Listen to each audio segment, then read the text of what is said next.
Assalamualaikum warahmatullahi wabarakatuh. Selamat malam semuanya, selamat malam teman-teman, selamat malam Pak Ari. Puji dan syukur saya panjatkan atas kehadirat Allah Subhanahu wa Ta'ala, karena dengan rahmat dan izinnya kita bisa hadir di pertemuan selanjutnya pada KMMI Teknologi Produksi Vaksin Terkini. Seperti yang sudah diinformasikan sebelumnya, dalam pertemuan kali ini kita akan membahas tentang perancangan vaksin bersama Bapak Ari, dan sebelumnya juga para peserta sudah diinstruksikan untuk mengunduh aplikasi yang sudah saya share, dan juga bagi peserta yang mungkin masih belum mengerjakan pretest, bisa mengerjakan pretest terlebih dahulu pada link yang sudah saya share di grup WhatsApp. Mungkin sebelumnya saya izin untuk membacakan kurikulum vitae terlebih dahulu dari Bapak Ari, narasumber kita.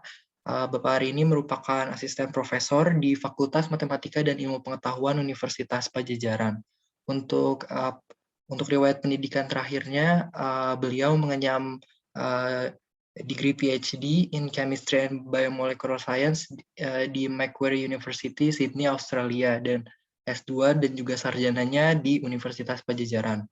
Untuk research interest-nya, beliau adalah di molecular modeling and simulation, chemometrics, rare earth separation and analysis, dan immunoinformatics. Untuk research publication-nya sangat banyak sekali di jurnal nasional dan juga jurnal internasional, sangat banyak sekali dari yang terbaru sampai research dahulunya, dan salah satu yang paling terbarunya itu ada riset ini bersama dengan Bapak Yusuf. Mungkin sekarang saya akan mempersilahkan Bapak Ari untuk membuka dan juga memulai kuliahnya. Terima kasih banyak, Pak. Terima kasih, Kang Raffi. Mungkin Pak Yusuf mau bicara dulu ya, katanya memberikan namanya sambutan. Mungkin Pak Yusufnya bisa di spotlight ya. Iya, sebentar aja mungkin ya. Kalau saya bukan ke ini, lebih ke mengantarkan aja mungkin ya. Makasih Pak Ari, Kang Rashid juga makasih. Sedikit saja karena ya saya ingin mengantarkan ya. Jadi Assalamualaikum warahmatullahi wabarakatuh. Selamat malam ya, salam sejahtera semuanya.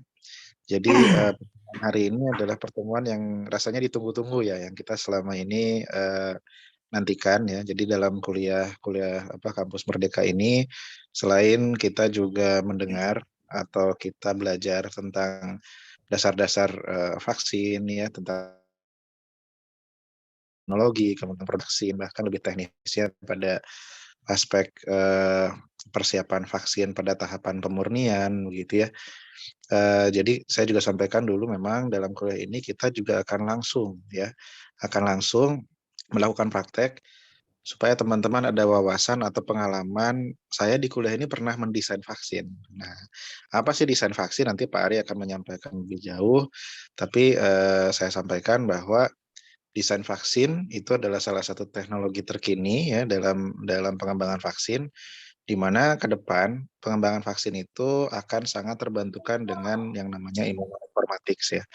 Makanya dari peserta kuliah di sini ada yang dari informatika ya, dari matematika gitu, atau teknik komputer segala macam, dari fisika, itu sangat welcome untuk ikut dalam kuliah vaksin ini. Karena memang dalam pengembangannya nanti ke depan yaitu tadi ya, jadi kita sangat multidisiplin, bukan hanya orang farmasi, orang biologi, orang kimia, tapi juga melibatkan pemrosesan informatika dari informasi biologis yang tersimpan dalam suatu database gitu.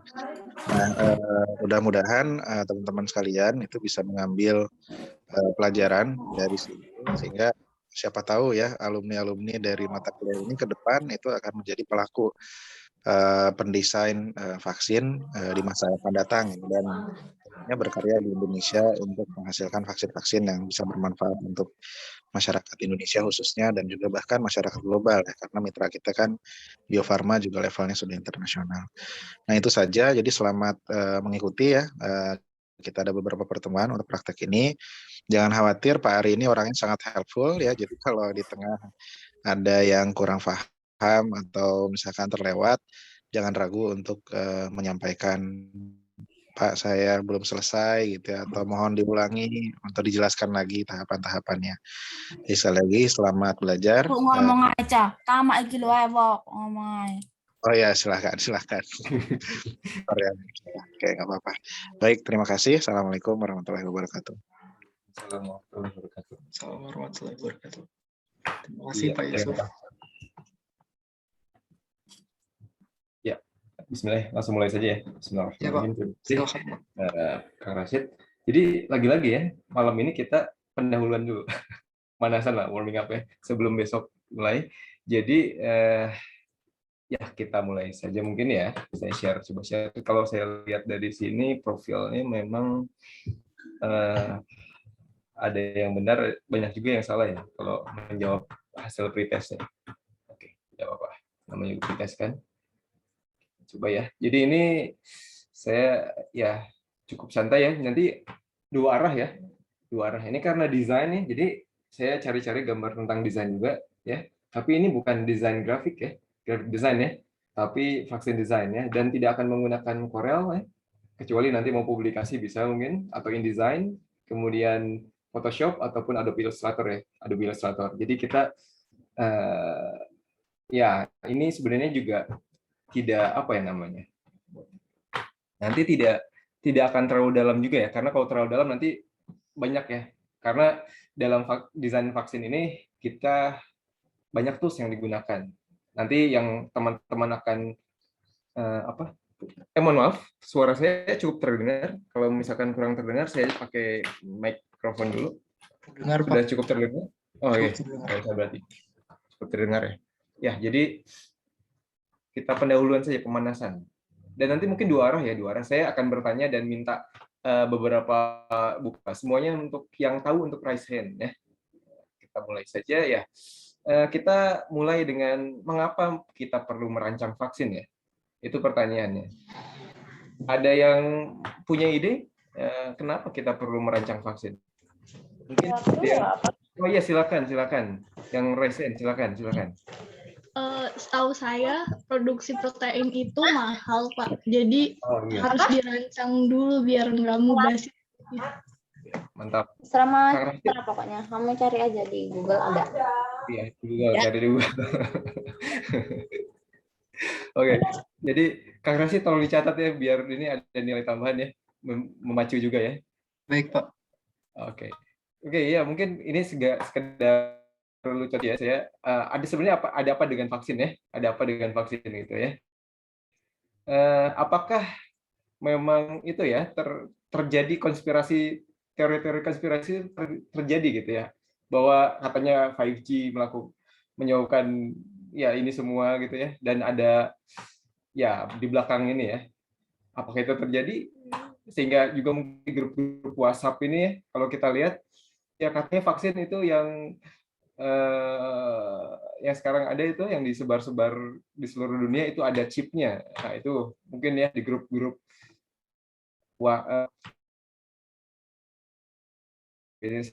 dan banyak juga vaksin bisa merusak DNA kita atau mengganggu DNA kita. Selain Kurniati ya tadi kalau tidak salah, ada lagi yang mempunyai ide kenapa kita perlu merancang vaksin? Ini ada Wildan Pak. Oh silakan Wildan sama Alfiki ya dari NEM. Silakan. Baik, terima kasih banyak Pak atas kesempatannya. Perkenalkan nama saya Jonathan dari kedokteran UNER. Menurut saya, kenapa kita harus merancang vaksin? Yang pertama, agar kita juga merencanakan bagaimana proses pembuatannya dan platform jenis apakah yang akan kita pilih juga itu masuk ke dalam rancangannya juga. Selain itu, kita juga memerlukan perancangan mengenai bagaimana sih keunggulannya, kekurangannya, risikonya, bagaimana apakah nanti bisa diterapkan dalam masyarakat dan seberapa efektifkah vaksin yang akan kita buat seperti itu. Oke, terima kasih. Mantap. Mungkin ini siapa tadi dari Alfiki ya? Silakan. Baik Pak, terima kasih atas kesempatannya. Kalau menurut saya mungkin perancangan ini dilakukan lebih ke efisiensi sih Pak, waktu agar tidak NR gitu. Iya, itu salah satunya. Saya lupa tulis di slide saya malah itu. betul. Oke, mungkin kita lihat slide selanjutnya. Nanti mungkin seperti software yang saya sudah share juga beberapa dari teman-teman di sini sudah tahu mungkin ya. Nanti bisa saling membantu ya. Bisa ini ya, bisa share juga nanti di sini. Oke, jadi kenapa perlu merancang vaksin? Karena mutasi patogennya terus terjadi seperti virus corona ya. Meskipun virus corona itu 4 kali lebih rendah daripada influenza virus ya, ketika mutasinya, tapi ya sekarang masih mengancam kita gitu ya. Dan masih banyak yang virus-virus yang lain yang terus bermutasi, ya terutama virus mRNA ya. Dan juga bisa jadi virus influenza pernah ya mengancam kita juga di tahun 2000 awal ya, 2002 2001 itu ya, tentang flu burung, kemudian ada flu babi juga. Nah, ini juga kita terus dicekam oleh mutasi patogen yang terus terjadi ya. Kemudian ya ini seperti kalau kita lihat di GIS8 ya, ini yang dominan sekarang ya, Delta. Dan juga ada yang kemarin mendengar mungkin yang Mu ya, seperti itu. Nah, itu juga entah nanti ada mutasi apa lagi. Ya, jadi memang pertama karena kita berhadapan dengan patogen yang terus bermutasi. Ketika mungkin ada yang mau menjelaskan kenapa, apa hubungannya patogen yang bermutasi dengan vaksin? Ada yang mau raise hand lagi? Ya silakan, Wildan lagi, Wildan silakan. Baik Pak, mungkin ini pendapat saya Pak. Kalau Siap. salah mohon maaf. Mungkin karena misalkan gini, kalau kita anggaplah kita inisiasikan dengan kita sedang menghadapi musuh gitu Pak. Apabila musuh itu terus menggunakan berbagai cara, tentunya kita juga harus menanggulangi break atau mengcounter gitu ya. Mengcounter bagaimana musuh itu akan datang. Sama halnya dengan pembuatan vaksin, apabila virus itu terus misalkan bermutasi dan kalau kita tidak bisa menstop atau mencegah penularan atau infeksi, proses infeksi itu dengan metode pembuatan vaksin dengan melalui rancangan, jadi itu akan sia-sia saja gitu. Jadi artinya bisa lebih mencegah bagaimana infeksi itu lebih minimalisir. Gitu. Baik. Ya, jadi ya bagus, mantap nih Wildan, aktif ya. Nah juga ini tahu karakter dari antibodi tidak? Salah satunya. Oke, silakan, Lika. Ya, Pak. Mungkin tadi sudah kalian menyambung dari Wildan ya. Okay. Kenapa hubungan virus yang bermutasi itu berhubungan dengan desain vaksin? Karena di dalam antibodi itu ada epitop, di mana ketika virusnya bermutasi, kemungkinan ada perubahan antara ikatannya begitu Pak. Sehingga perlu dirancang kembali, kemungkinan sudah tidak match gitu nanti untuk vaksinnya gitu, seperti itu. Oke, ya sudah menyebut-nyebut epitop ya. Jadi di antibodi itu ada paratop, di antigen itu ada epitopnya ya. Yeah. Nah, ketika virus itu bermutasi terus, artinya kalau misalkan kita pakai cara konvensional seperti yang virus yang dilemahkan, berarti kita harus seperti virus flu ya. Kita harus update tiap tahun atau beberapa tahun karena seasonal flu itu terus berubah kan ya. Artinya kita harus punya seed terus-menerus. Nah, kalau misalkan kita bisa mencari kecil dari antigen di virus yang akan direspon oleh kekebalan tubuh kita. Kalau kita berhasil mendapatkan epitop tersebut, ya, jadi artinya itu sama di semua virus. Jadi kita bisa artinya mendapatkan vaksin yang universal. Itu impiannya itu. Jadi salah satunya kenapa kita perlu merancang vaksin, karena kita bisa ya, harapannya bisa untuk mendapatkan epitop tersebut ya, kemudian menggunakan epitop tersebut di vaksin kita, sehingga mengarahkan sistem kekebalan tubuh kita untuk mengenali itu. Ya. Jadi apapun virusnya, karena bagian yang dikenal itu tetap tidak berubah atau disebut konsep epitop ya, mungkin pernah dengar. Jadinya ketika mutasi terus terjadi ya, tidak terpengaruh begitu. Ya seperti misalkan ada kasus virus corona, kalau kita bisa mendapatkan epitop yang conserve ya, tidak berubah, kemudian kita menggunakannya dilancarkan vaksin kita, artinya virus corona mutasi silakan gitu ya. Asalkan jangan di situ, mudah-mudahan gitu ya. Jadi terbayang. Nah, jadi kita bisa menghalau ya, bisa mencegah lah. Kita cari daerah yang konservasinya tinggi. Ya kami ini sudah coba cari-cari, ternyata ada beberapa memang yang cukup konserv ya, bahkan ada yang 100% konservasinya ada itu juga, dan ada yang banyak juga yang di atas 90% konservasinya. Nah itu kan artinya jadi suatu yang menarik juga ya, kalau kita bisa merancang dan membuat vaksin gitu, dari epitop yang konserv tadi. Ya, cukup paham ya? Oke, kita lanjut lagi. Oke, ini potensi autoimun vaksin konvensional. Oke, ada yang bisa menanggapi dari ini? Saya enggak lihat. Ada yang mau ini? Angkat tangan lagi. Raise hand, angkat tangan istilahnya kayak ini ya, menyerah. Oke, ada. Oke, silakan Wildan lagi. Oke, baik Pak, izin jawab. Untuk masalah potensi autoimun ini, menurut saya karena kita kan tahu kalau vaksin itu kan pasti menggunakan proses adaptive immunity, yang mana kita kan pasti membentuk memorizing immunity sehingga sel B bisa menghasilkan antibody yang bisa melawan suatu patogen yang lain. Tapi sayangnya mungkin ada beberapa risiko di mana sel imun itu bisa berakibat atau tidak berjalan sesuai dengan fungsinya, yang mana dia itu bisa menyerang kekebalannya sendiri. Contoh konkretnya itu misalkan kalau orang itu punya penyakit bawaan, misalkan kenapa orang diabetes tidak boleh ikut vaksin dan bagaimana dan macam-macam. Nah itu mungkin dikhawatirkan takut terciptanya autoimun tersebut. Jadi karena proses imunitasnya memang masih belum sempurna. Oke. Wah, bagus. Terima kasih, Golden. Nah, juga ini. Tunggu bentar ya. Oh, ini sudah balik. Saya mute dulu. Oke, buat terus ya. Oke. Ya, bisa. Jadi, kalau teman-teman nanti ini ya, coba blast. Mungkin ada yang pernah tahu ya apa itu blast. Ada blast protein dari virus dengan protein kita itu ada yang beberapa yang mirip, bahkan sama.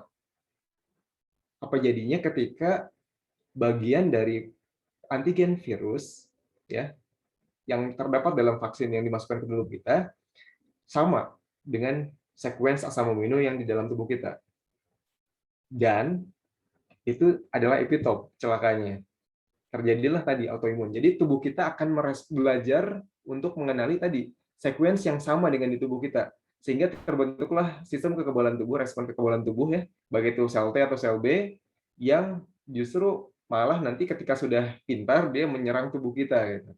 Terjadilah autoimun salah satunya begitu.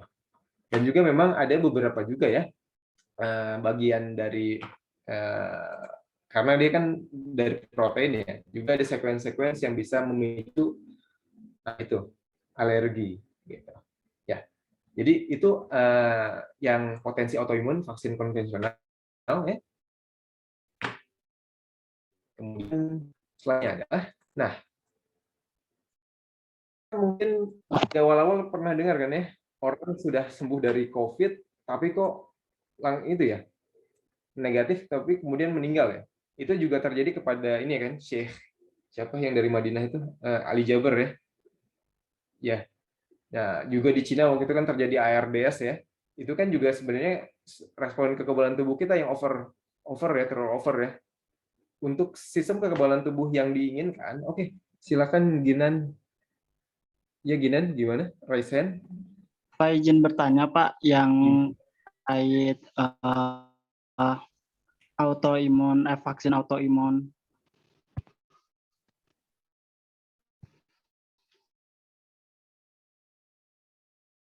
Iya, ya. Interaktif. Ya, yang ini potensi autoimun vaksin konvensional, Pak. Saya ingin bertanya, bukannya orang yang autoimun ketika divaksin itu akan mengalami malah bertambah penyakitnya Pak. Jadi si antibodinya bukan bertambah tapi malah membahayakan bagi dirinya gitu Pak. Terima kasih Pak. Oh, oke. Kalau sejujurnya saya juga belum bisa menjawab dengan baik ya untuk yang pertanyaan dari Ginan ini. Cuma kalau dari sejauh yang saya dari beberapa tahun yang lalu tadi sih yang saya jelaskan gitu. Tapi kalau misalkan autoimun macam-macam ya, rematik juga autoimun ya. Tapi juga untuk yang rematik tidak apa-apa juga. Ada beberapa yang ya vaksin saja gitu ya.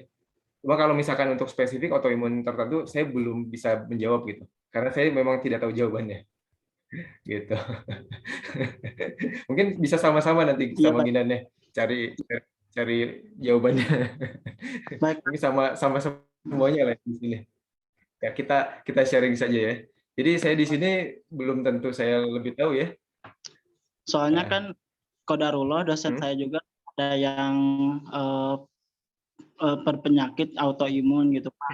Jadi setiap hari mengonsumsi obat gitu Nah, terus beliau tuh bilang kalau misalkan divaksin coronavirus sekarang yang COVID-19 pasti saya bakal terkena corona seumur hidup saya, gitu bilangnya. Jadi bukannya saya divaksin tuh bukannya antibodi saya buat naik atau misalkan menghadang corona ini, tapi malah si corona yang menggerogoti tubuh saya kayak gitu Pak. Jadi saya tuh belum paham yang ketika orang yang mengidap autoimun itu sendiri Pak. Mungkin ada yang mau menanggapi Ginan, Wildan mungkin atau siapa gitu terkait ini. Ya biar diskusinya menarik ya, dua arah aja ya, tidak satu arah. Gimana? Iya, baik. Silakan, ada yang mau menanggapi? Oke, silakan Bayu, Iya, terima kasih Bapak. Sebelumnya perkenalkan saya Bayu. Mohon maaf sebelumnya ada kendala di kamera web bisa on cam. Ya, izin memberi komentar ya Pak, menanggapi. Jadi sepengetahuan saya dan sepernah saya baca, mengapa orang-orang yang memiliki penyakit belum bisa divaksinasi. Karena yang pertama itu dari sisi vaksinnya sendiri masih terbatasnya sistem efikasi yang dimiliki terutama pada pasien-pasien khusus seperti autoimun ini. Mengapa demikian? Karena ada kekhawatiran bahwa pada penderita autoimun di mana kan sudah terjadi disregulasi sistem imun, di mana pada pasien itu imunitasnya sudah menyerang si dirinya sendiri. Nah, ditambah lagi dengan diberikannya vaksin, terlebih vaksin konvensional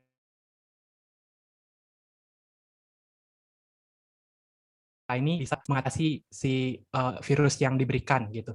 Nah, namun karena sudah terjadi disregulasi, malah nanti akan menyebabkan keparahan pada si penderita atau si pasien autoimun itu sendiri. Jadi mungkin ada satu risiko besar mengenai severitas dari penyakit autoimun itu ketika diberikan vaksin, Pak. Seperti itu mungkin. Nah, ini kan jadi menarik ya kalau dua arah ya, jadi seru ya diskusi ya. Jadi tidak saya aja yang bicara gitu ya. Nah, terima kasih Bayu ya, ininya atas tanggapannya nih. Nah, ya bisa jadi ya, karena juga mungkin data terkait clinical trial-nya juga belum ke situ ya. Jadi mungkin ya bisa kita juga lebih hati-hati begitu ya. Kan karena kita belum tahu juga ya. Bahkan vaksin COVID yang ada sekarang ini kita juga belum tahu ya efek jangka panjang seperti apa gitu. Ya itu nanti kita sharing dengan berjalannya waktu, mudah-mudahan kita dapat tahu jawabannya gitu. Ya.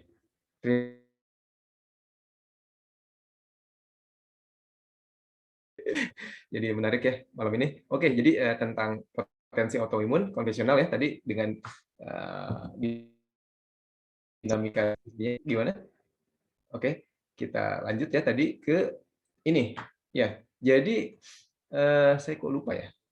Jadi untuk respon ini ada yang bisa protektif, bisa juga destruktif ya. Seperti RDS kan tidak protektif, malah destruktif artinya akhirnya. Oke, ini tadi siapa yang ini ada ternyata ya menjawab juga ya, Mega ya. Oh ya, merancang. Oke, siap. Oke, tadi nggak kebaca maaf. Ya, jadi untuk yang COVID-19 ini sebenarnya saya lupa ya. Jadi sistem kekebalan tubuh kita kan ada helper T cell. Helper T cell itu ada TH1, TH2 ya. TH1 nanti dia arahnya ke, saya lupa, ke adaptif, ke humoral atau ke selular. Kalau tidak salah selular. Ya. Jadi untuk COVID ya, itu juga sama dengan SARS yang pertama dan MERS, itu respon kekebalan tubuh yang diharapkan adalah TH1. Karena dari hasil ya dari data yang ada, dari data pasien yang survive dan ada yang sampai meninggal, kemudian juga yang gejalanya berat, ketika itu dikarakterisasi respon kekebalannya TH2 yang terbentuk. Jadi malah tidak protektif ketika TH2 yang teraktivasi gitu ya. Jadi dengan pengetahuan ini kita bisa mengarahkan ya untuk merancang vaksin yang ke arah respon imunnya yang tadi TH1. Memang TH1 nanti tuningnya bisa macam-macam ya, bisa ke arah adjuvannya, juga bisa ke arah epitop sel T helpernya, karena juga memang sel T helper nanti ada tools untuk memprediksi apakah dia akan menghasilkan interleukin 4 atau interleukin 2 gitu ya. Jadi kan itu interleukin 4 kalau tidak salah itu TH2 ya. Kalau interleukin 2 itu kalau tidak salah TH1 begitu, salah satunya selain interferon gamma gitu ya. Gitu. Nah, jadi ini kita bisa dengan tentunya dari pengetahuan yang ada di literatur kita ini ya, kita dapat informasi dari situ, baru kita bisa mengarahkan ya harapan ya, mengarahkan respon imun yang protektif sesuai dengan histori yang ada begitu. Ya. Kemudian juga ini. Nah, ini bisa ada yang mau menanggapi tentang ini? Variasi human leukocyte antigen MHC ya nama ini, kalau nama generalnya. Kalau di manusia human leukocyte antigen, tulisannya benar nggak? Aku salah nih.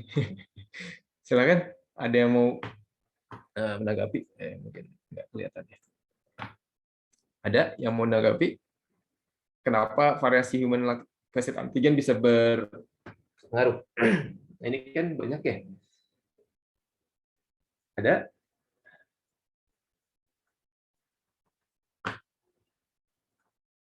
Oke, kalau tidak ada, jadi udah kekuasaan semesta kayaknya Pak. Itu semuanya begitu, semuanya memang begitu ya. Jadi kalau saya belajar imunologi itu luar biasa ya. Jadi semuanya sangat terancang sekali ya. Jadi memang ini ada grand design-nya ya, Sang Maha Pencipta ya, itu memang betul. Dan kita ya sebagai itu ya akademisi di sini ya tentunya bagaimana bisa mencari tahu sistem yang desain yang begitu canggih ini ya, gitu. Ini sebenarnya sambil ngaji ya, ya karena ketika kita belajar ini ya, ketika kita belajar tentang sains sebenarnya di situ terlihat ya tanda-tanda kekuasaan ya Sang Maha Pencipta ya, begitu. Oke, jadi mungkin pernah ini kan respon kekebalan tubuh kita ada yang humoral dan selular. Yang selular juga kan itu ada adaptif ya. Kita fokusnya ke adaptif ya. Yang adaptif itu yang selular itu diwakili oleh killer T cell dan helper T cell ya. Ya. Killer T cell dia mungkin sudah belajar kan ya sebelumnya oleh Pak Toto atau yang lainnya ya tentang MHC Major Histocompatibility Complex, sudah belajar? Sudah, Pak. Sudah ya? Sudah ya? Jadi, oke, mungkin saya perlu ganti slide. Saya cari slide yang agak ini ya, gambarnya representatif. Bentar, saya nggak masukkan di situ. Mohon maaf, menunggu.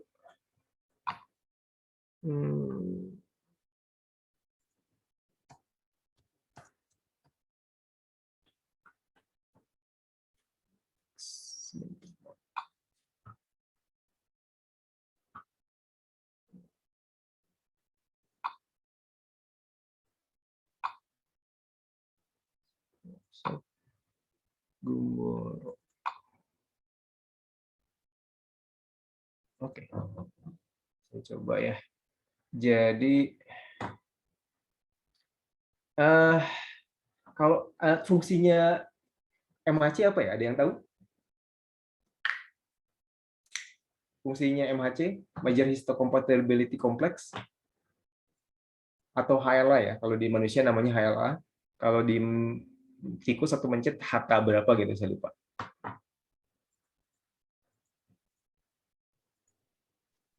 Izin menjawab, Kak. Oke, silakan.